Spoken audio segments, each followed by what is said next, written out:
If an infrastructure bill passes, who's going to do the work? Joe Cahill, Chief Customer Officer with the Project Management Institute, joins me to discuss the shortage of project professionals. Hi, Joe. How's it going? I'm doing great, Robert. How are you today? Excellent. Thank you so much for taking the time with me. So what does PMI's latest talent gap report tell us about the need for project professionals by 2030? So our talent gap report, which we do every year since 2008, is showing there's a huge gap of project professionals between now and 2030 of 25 million Wow. project professionals. And it's been very persistent actually over the years, and the gap continues to grow. So And that, I I can mean, tell that you, number yeah, didn't come out of nowhere. It'd been building. it's been building. It's been building for a number of reasons. And I think in the more recent survey, we found that certainly there's a demand for actually the skills that are part of project management, right? Just the skills themselves. Mhm. And there's also a large component of it coming from emerging and developing countries like China and South Asia. And then, of course, there's that piece of the baby boomer generation retiring. And those three things really do contribute to that gap. So also, I'd imagine the work wasn't there to be done while we were lagging for years in doing these critical infrastructure projects, right? Well, for sure. I mean, if you talk about the states specifically, this has been a building pain point, if you will. And I think finally our politicians are coming together to do something. And the project management profession and the related, agilists that are out there, people that work in an agile way, are ready to meet the challenge. The term project professional, is that a big umbrella term that describes a lot of different functions? I'm trying to understand just what the scope of jobs we're talking about here. Sure, sure. So project managers are at the core of who we represent. They're our core stakeholder. We've been around for 50 years, and that's what we've focused on. But we do acknowledge, and it's kind of intuitive, that there's people around a project manager. There's people on the project team. There's an increased projectization, if you will, of our economy. Most people out there listening would agree that there's more and more projects within your organizations or within the organizations of your clients. So I think those two things they come together that broaden the need for understanding what a project is and how to work agilely is. It's really important for folks, even if they're not project managers, to understand it, because invariably they're going to be on a project team. Yeah. Well, your report is indicating that we're going to need about 2.3 million people to enter project management roles every year between now and the year 2030, I guess, in order to meet this demand. Is that doable?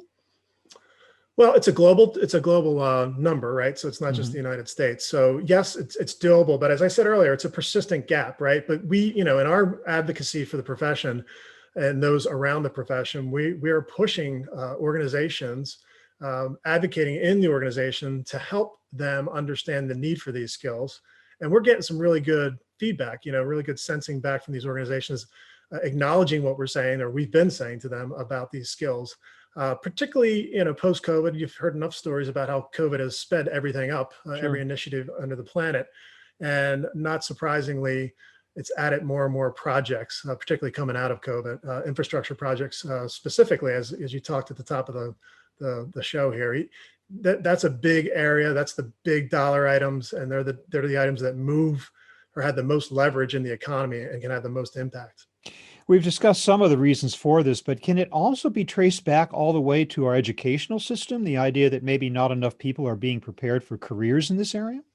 That's interesting. That's an interesting question because we as an institute, part of our strategy, because we acknowledge what you're saying, the premise of what you're saying, that the institutions haven't had the project management skill embedded in them. Many have, and we work with hundreds of institutions that do. But we really need to expand what that means for a high school student or a college student as it relates to project management and agility. And we are extending our reach into those youth segments, if you will, to help them better prepare for coming into the workforce. We've always been there in the workforce for people that are coming out of university or entering the job market, but we recognize the need to move earlier and earlier in people's, careers or educational experiences. Will we need in this country to draw on a global talent pool? In other words, are there simply just not enough domestic workers? We're going to have to bring people from other countries in order to fill these roles. I would say this is an interesting question because when we look at the data from the survey, I think it's like 80% of the demand of that 25 million that I discussed earlier is coming from Asia, South Asia, and China. Hmm. So I would guess that there'd be a net need maybe going the other way, just Right. intuitively. But at a higher level of commentary to your question, with this whole COVID crisis and pandemic and leaving it and moving out of it, and some of the areas of the world still are in it, we're seeing the lines are blurred, right? Geography doesn't necessarily matter Hmm. anymore for project management roles, IT roles, and any number of professional roles. So I think, in a general sense, to your question, we are going to be moving more and more um, around the world, whether we're going from the United States outbound or people are coming inbound. I Hmm. think it's going to be a mix. I wonder if the situation as described in your report, which came out just a few weeks ago, right? I mean, this is, you were looking Yeah. at the picture or the snapshot that you took. Was that like early 2021, or how far back did it go? Yeah, I believe the survey was done in the end of 2020 and Right. wrapped it up in early 2021. Now, I am wondering if it might have even grown worse in recent weeks, or at least potentially, with the announcement that President Biden and the EU are now looking to start a whole infrastructure consortium around the world to rival that of China and its Belt and Road Initiative. So all of a Sure. sudden, even more than you could predict it. Has it gotten even worse as a result? I mean, just in theory, at least. Based on what you just said, you would think it would, but I think Mhm. it's a positive thing, right? It's a gap for sure, but if you're knowledgeable of the gap and you know that the gap is contributing to investment that's going to really benefit people going forward, whether it is in China or whether it is in the Western world, Mhm. these type of investments have long-term impacts. In the case of the supply chain, right? I mean, everything that I think about, I'm not an expert in supply chain, but what kind of impact would these investments in infrastructure have on maintenance and repairs and the time of delivery and getting things on time? I mean, I just, at the top of my mind, I'm like, wow, big moves could be had, right? Just in those three things. And, Mhm. you know, from a politics perspective, that we don't necessarily comment on politics, but it's helping move things forward that these conversations are having between the U.S. and Europe, regardless of the politics. It's a positive move forward for society. Well, we've been speaking for years about the need for infrastructure improvements, but only now Yes, do we get the possibility that somebody might actually be coming up with some money for it. So, yes, indeed. No, in we're that very case, appreciative in our profession, and I'm sure you are in yours. yeah, yeah. All right, so let's talk a little bit more in a broader sense of some solutions here. You suggested some in terms of the global talent pool and the like, but how do we find the talent? How do we develop the talent? How do we address this problem head on? Well, one of the things that organizations can do right away is work on reskilling and upskilling their workforces. And we're seeing that trend. You can see it's a headline. You see quite a bit in the last 12 months.